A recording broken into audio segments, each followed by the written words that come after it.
예, 안녕하십니까. 이제 대선까지가 9개월 정도 남았습니다. 대선 전국에서 이재명과 윤석열, 여권에서는 이재명, 야권에서는 윤석열이 대표적인 대선 후보로 꼽힙니다. 그런데 이재명은 펄펄 날고 있고 윤석열은 여러 가지의 발목이 잡혀 있는 이런 형국입니다. 지지율 조사, 여러 가지 지지율 조사 흐름을 보면 지금 많은 국민들이 정권을 교체해야 한다라고 요구하고 있습니다. 그러니까 정권 연장보다 정권 교체가 훨씬 높습니다. 그 다음 이재명과 윤석열과 이재명이 양강 구도를 형성하고 있는데 윤석열이 좀 많이 앞서고 있다라는 부분입니다. 그 다음 여권에서는 이재명이 확실한 후보 1위를 달리고 있고 야권에서도 윤석열이 확실한 후보 1위를 달리고 있습니다. 많은 국민들이 정권 교체를 바라고는 있는데 그걸 실현시켜줘야 될 야권의 대선 1위 후보인 윤석열은 발목이 잡혀 있다.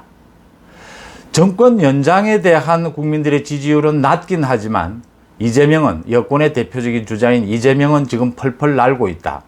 이 대목이 이제 많은 야권 지지층들을 불안하게 하는 대목입니다. 그 대목을 정확하게 지적한 것이 어제 송영길이가 한 인터뷰에서 이런 얘기를 했습니다. 윤석열 X파일을 통해서 야권 후보 경선 과정에서 윤석열이 무너질 것이다. 이런 얘기를 했습니다.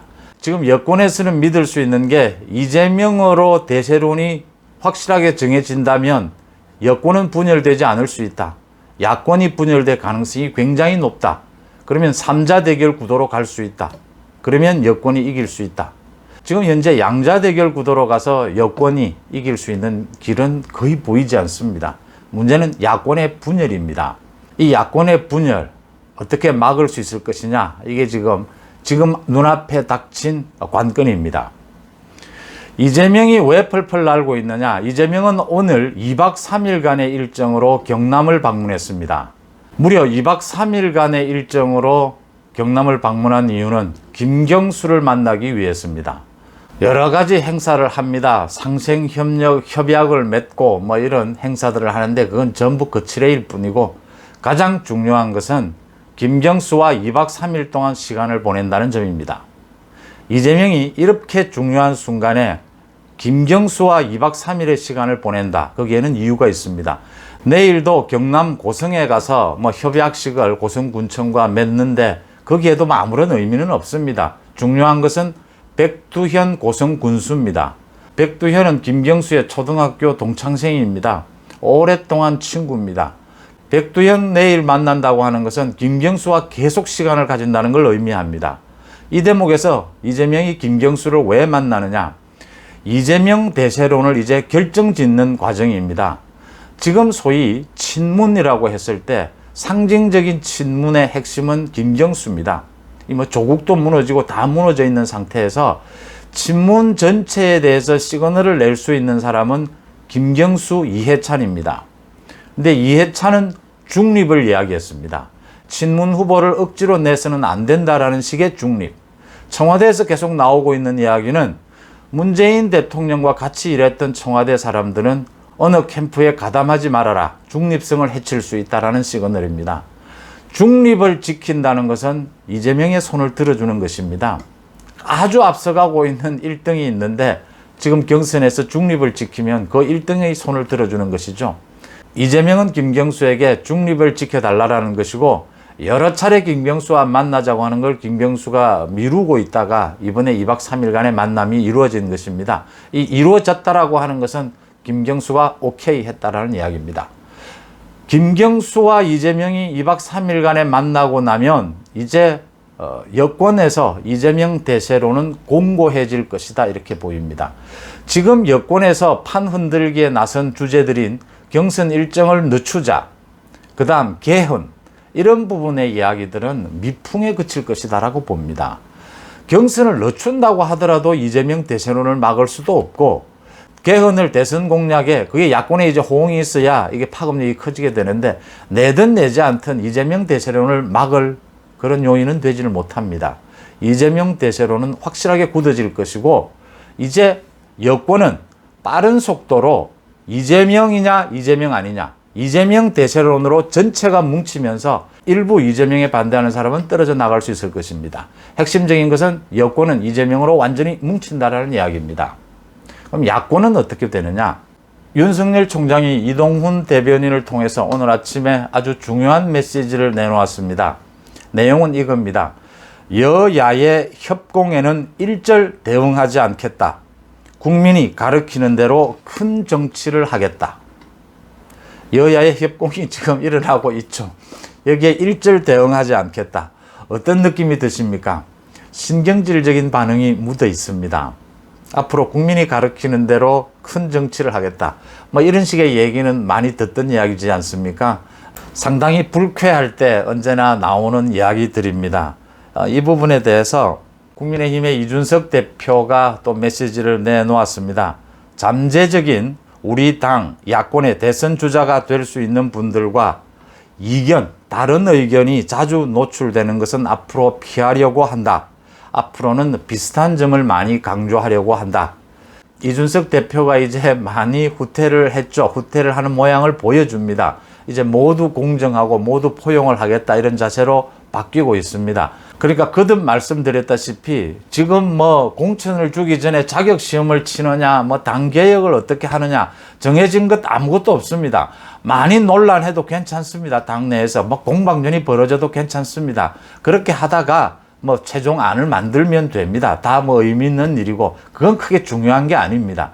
지금 가장 중요한 것은 야권 통합을 위해서 당 밖에 있는 사람을 영입하는 방법에 대해서 많은 언론의 질문이 있으면 이준석 대표는 같은 말을 계속 되풀이하면 됩니다. 그러면 톤다운이 되는 것이고 실수도 줄이게 되고 많은 논란들을 없앨 수가 있습니다.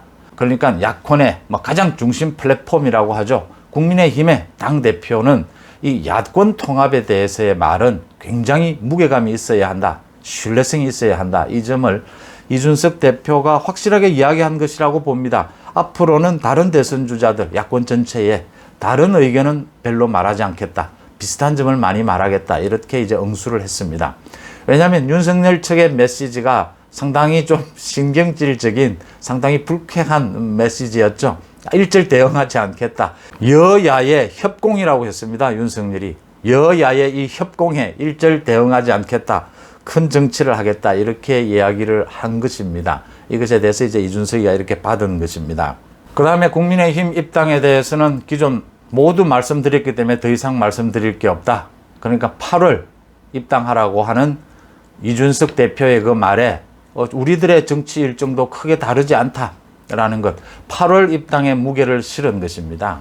자, 여기에서 달리고 있는 이재명, 발목이 잡힌 윤석열 한번 생각해 볼 대목입니다. 그렇습니다. 지금 야권이 복잡합니다.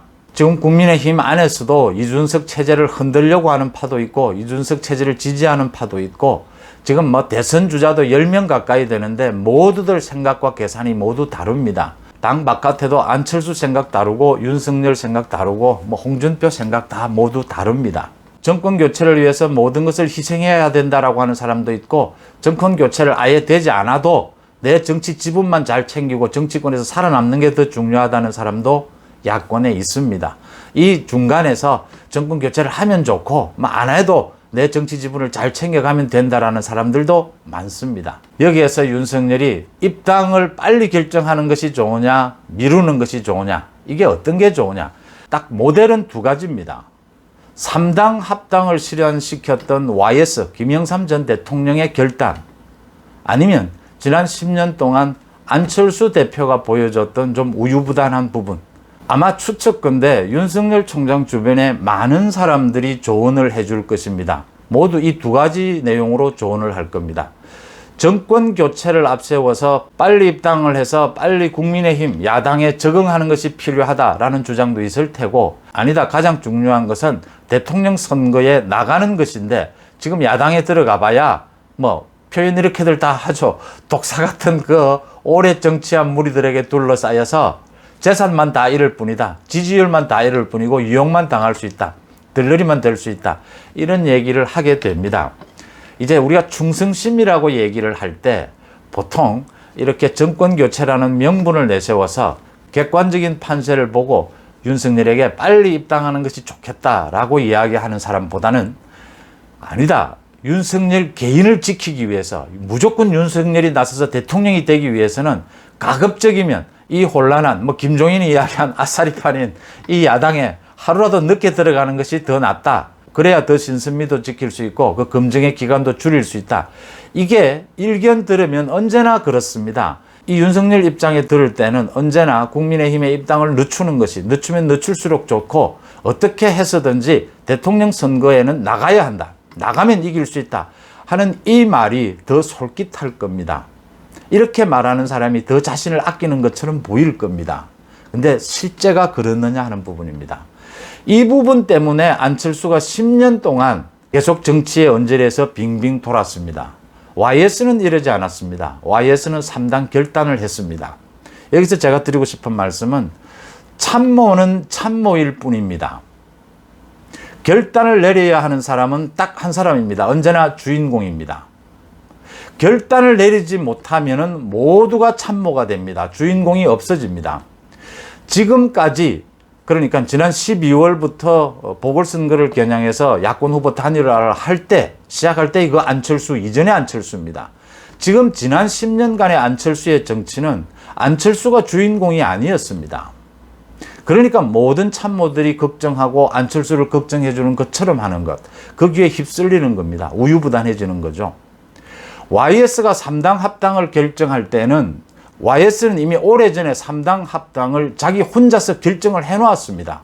그 당시에 YS는 야권에서도 제2당으로 밀리는 등 정치적 입지가 굉장히 어려웠죠. 이걸 타개하는 방법으로 그때도 YS가 정치적 지분을 지키고 영남의 지지층을 지키고 버티면 앞으로 정치권이 어떻게 바뀔지 모른다. 그게 대표님 개인에겐 더 좋은 일입니다. 야권이 어떻게 되든. 그렇게 말하는 사람 얼마나 많았겠습니까? 근데 YS는 이미 오래전에 자신은 3당 결당의 부분에 결단을 내렸던 겁니다. 내리고 난 다음에 이제 많이 반대하는 그 수많은 자기 주변의 동지들을 YS는 설득해 갑니다. 때로는 설득으로, 때로는 강압으로, 때로는 지금 좀 우스운 이야기지만 좀 속이기도 하면서 이렇게 3당 합당을 이끌어냅니다. 이래서 결단인 것이죠. 리더는 결단을 내려야 할 때 아무의 도움도 받지 않고 자기 혼자서 결단을 내려야 합니다. 그래야 그게 리더입니다. 윤석열이 여기서 무엇을 생각해야 하느냐? 윤석열만을 위한 많은 조언도 있을 겁니다. 야권 전체를 위한 조언도 있을 겁니다. 한국 정치, 국가를 위한 조언도 있을 겁니다. 가장 중요한 것은 맞습니다. 지금 야권에 빨리 들어가야 된다라고 하는 것은 야권 대통합, 정권 교체를 위해서 윤석열들어 필요하면 미랄이 되라라는 것이 숨어져 있습니다. 숨기지 않습니다. 그것까지 모두 받아들인 다음에 객관적으로 윤석열 스스로 혼자 결단을 내려야 하는 부분입니다. 이번에 김대중 도서관이죠. 김대중 도서관에 가서 방명록에 지평이라고 해야 될 걸 지평선이라고 하지 않았느냐. 또 통찰이라고 해야 될 걸 성찰이라고 하지 않았느냐. 이렇다 저렇다 얘기들이 있는데 이런 약간의 실수들이 자꾸 일어나게 됩니다. 세련되지 못한 부분들이 지금 많이 보고 있습니다. 그런데 야권 지지층들이 그래도 윤석열에게 지지를 모으고 있는 부분은 신선하기 때문에 아직 정치를 하지 않았기 때문에 그런 조그만한 실수들 할 수 있다라고 생각하는 겁니다. 윤석열이 지금 생각해야 할 것은 객관적인 토대 위에서 이 앞의 상황을 어떻게 헤쳐나갈 것인가를 생각해야 하는데 대통령 선거는 아직 멀었습니다. 지금 윤석열이 헤쳐나가야 할 것은 야권에 어떻게 하면 야권의 후보로 선출될 수 있느냐부터 생각하면 됩니다.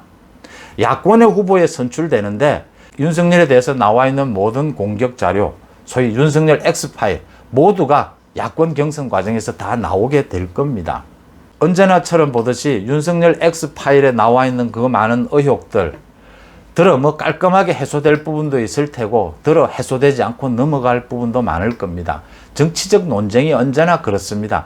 윤석열뿐만 아니라 안철수, 홍준표 누구나 조금씩은 다 약점, 장점을 다 가지고 있습니다.